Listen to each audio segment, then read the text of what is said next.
Assalamualaikum warahmatullahi wabarakatuh. Pada kesempatan kali ini, kami dari Grup 7 akan mempresentasikan sebuah topik yang sangat krusial bagi keutuhan bangsa kita. Judul materi kami adalah Pancasila sebagai benteng NKRI menghadapi radikalisme dan separatisme. Kami mengangkat topik ini karena kami melihat Pancasila bukan hanya sekedar lambang, tetapi perisai utama dalam menjaga kita dari ancaman perpecahan. Next. Oke, sebelum masuk ke pembahasan, izinkan saya memperkenalkan anggota tim kami yang telah bekerja sama dalam menyusun materi di PPT ini. Pertama ada Muhammad Ilham, lalu ada Nabil, Muhammad Aji, Joel, saya sendiri Bima, Harsel, Miftah, Afril, dan Saskia. Next, latar belakang masalah. Mari kita mulai dari latar belakang masalah. Mengapa topik ini sangat penting untuk kita bahas hari ini? Pertama, kita harus kembali ke fondasi. Pancasila adalah dasar negara atau filosofis Groundslags serta pandangan hidup yang berfungsi menyatukan keragaman kita. Tanpa fondasi ini, bangunan negara akan mudah rapuh. Kedua, ada urgensi di era modern, di era digital saat ini, ancaman terhadap ideologi negara semakin masif. Oleh karena itu, diperlukan kajian mendalam agar Pancasila bisa menjadi solusi, baik secara preventif atau bisa disebut pencegahan maupun kuratif dalam pengobatan. Ancaman nyata yang kami soroti di sini ada dua. Yang pertama itu ada radikalisme, yaitu gerakan yang menggunakan narasi agama atau politik untuk menolak demokrasi dan berniat mengganti ideologi negara. Lalu ada separatisme, yaitu gerakan fisik atau politik untuk memisahkan diri dari NKRI yang seringkali pemicunya adalah masalah ketidakadilan ekonomi. Oke, Oke. Untuk slide selanjutnya bakal dijelaskan oleh Aji. Baik, terima kasih Bima. Di sini saya akan memaparkan dan menjelaskan tentang rumusan masalah dan tujuan. Di sini fokus analisis kami terbagi kepada 3 poin penting, yaitu yang pertama peran Pancasila, yaitu bagaimana Pancasila akan menangkal radikalisme. Kemudian yang kedua ialah solusi dari separatisme, yaitu bagaimana aktualisasi sila persatuan dan keadilan sosial dalam mencegah separatisme. Kemudian yang ketiga yaitu strategi era digital, yaitu apa strategi revitalisasi nilai Pancasila yang efektif di ruang cyber. Nah, kemudian tujuan yang akan kami laksanakan yaitu yang pertama ialah menganalisis peran Pancasila sebagai penangkal narasi radikal, yang yaitu termasuk di dalamnya yang berbau agama dan politik. Kemudian yang kedua ialah mengidentifikasi titik lemah, penyebab separatisme dan merumuskan solusinya yaitu bagaimana. Kemudian yang terakhir dan yang ketiga yaitu memberikan rekomendasi strategi sosialisasi yang adaptif. Baik, itu saja akan dilanjutkan kepada teman yang lain.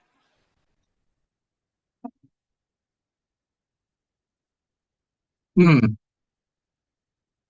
Baik, untuk tinjauan teoritis, yang pertama itu adalah Pancasila sebagai ideologi terbuka. Pancasila memiliki sifat yang inklusif, dinamis, dan fleksibel. Hal ini juga merupakan kebalikan dari radikalisme yang cenderung bersifat tertutup dan juga dogmatis. Untuk akar masalah separatisme merupakan gerakan separatisme tidak muncul begitu saja, melainkan dipicu oleh 3 faktor utama. Yang pertama itu ketimpangan ekonomi, kedua ketidakadilan di bidang politik dan hukum, yang ketiga munculnya ancaman terhadap identitas lokal di daerah-daerah tertentu. Berikutnya solusi berbasis sila Pancasila untuk mengatasi masalah tersebut diperlukan 2 langkah nyata, yaitu pertama pemerataan pembangunan sebagai perwujudan sila yang kelima, yang kedua integrasi inklusif yang menghargai keberagaman daerah sebagai perwujudan sila ketiga.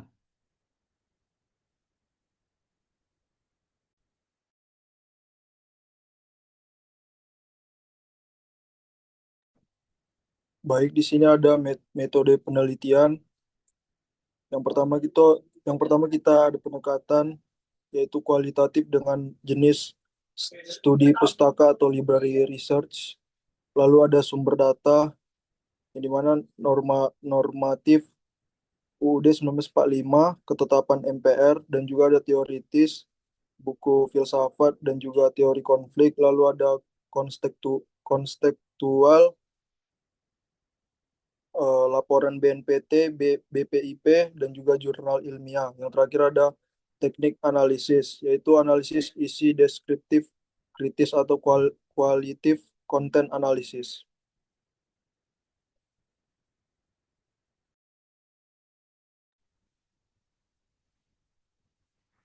Oke, baik. Selanjutnya kita di sini akan ada 3 pembahasan. Pembahasan yang pertama mengenai Pancasila dan radikalisme, pembahasan kedua mengenai Pancasila dan separatisme, dan pembahasan ketiga mengenai strategi di era digital. Nah, saya akan menjelaskan untuk Pancasila dengan radikalisme. Pada pembahasan ini, kita melihat Pancasila sebagai counter ideologi terhadap radikalisme. Yang pertama, pada sila pertama, ketuhanan yang Maha Esa menekankan toleransi dan moderasi beragama. Pancasila menolak sikap intoleran dan klaim kebenaran tunggal yang memaksakan kehendak kepada orang lain. Kemudian yang kedua, sila kedua dan keempat sangat bertentangan dengan radikalisme. Radikalisme sering membenarkan kekerasan dan anarki, sedangkan Pancasila menjunjung kemanusiaan yang adil dan beradab, serta menyelesaikan masalah melalui musyawarah untuk mufakat, bukan paksaan ataupun kekerasan. Jadi pada kesimpulannya, radikalisme adalah antitesis dari nilai-nilai Pancasila karena bertentangan dengan kemanusiaan, toleransi, dan musyawarah yang menjadi dasar kehidupan berbangsa dan bernegara di Indonesia.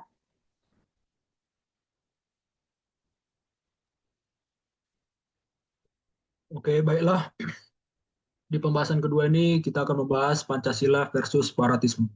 Pada slide ini kami membahas bagaimana Pancasila berperan dalam menghadapi separatisme, akar masalah dan solusi.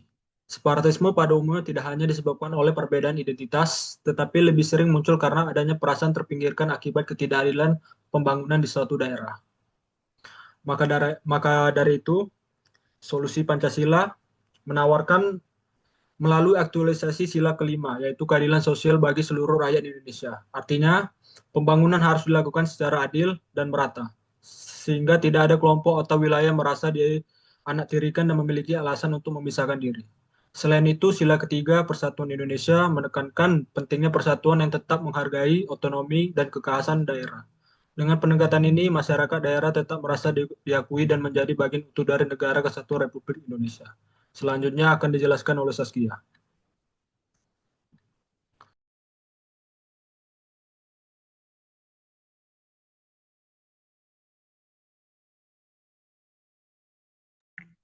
Baik, saya akan menjelaskan pembahasan ketiga, yaitu strategi di era digital, revitalisasi Pancasila di ruang cyber.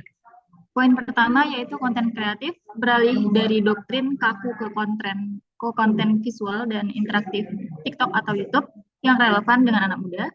Poin kedua, literasi digital kebangsaan, membekali masyarakat kemampuan berpikir kritis untuk memfilter hoax, propaganda sara, dan narasi pemecah belah. Poin ketiga, kolaborasi call, menggandeng influencer dan tokoh muda untuk menyebarkan narasi positif secara Pancasila. Jadi di era digital, nilai Pancasila perlu disampaikan dengan cara yang lebih modern dan relevan, salah satunya melalui konten kreatif di media sosial seperti TikTok dan YouTube agar mudah dipahami oleh generasi muda. Selain itu, literasi digital kebangsaan penting untuk membekali masyarakat agar mampu menyaring hoaks, propaganda sara, dan narasi pemecah belah. Dan yang terakhir, kolaborasi dengan influencer atau tokoh muda dapat membantu menyebarkan nilai Pancasila secara positif dan nekat dengan kehidupan sehari-hari. Selanjutnya, dijelaskan oleh teman saya.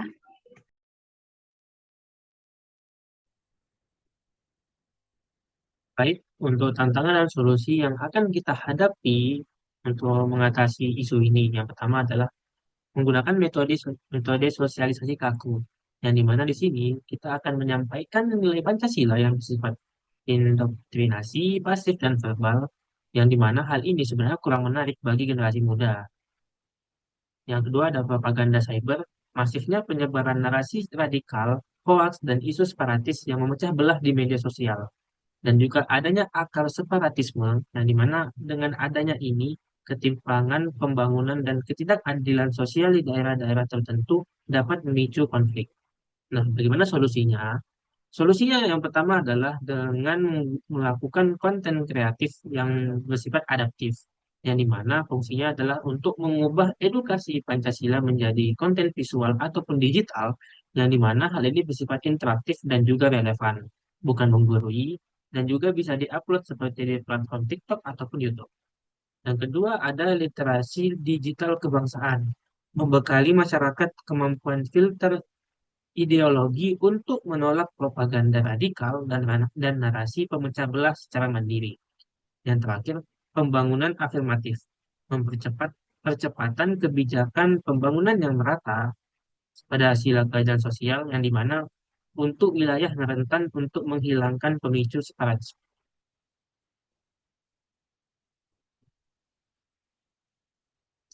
Baik, untuk kesimpulannya adalah radikalisme itu bertentangan dengan sila ketuhanan, kemanusiaan, dan kerakyatan, yang dimana solusinya adalah penguatan toleransi dan juga dialog. Ada juga separatisme dipicu oleh pelanggaran sila keadilan sosial. Solusinya adalah pemerataan dan dalam pembangunan dan keadilan ekonomi. Lalu ada Pancasila, bukan sekadar retorika, melainkan solusi aplikatif untuk menjaga integritas bangsa.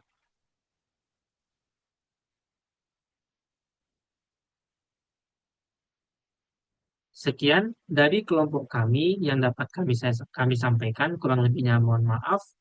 Terima kasih.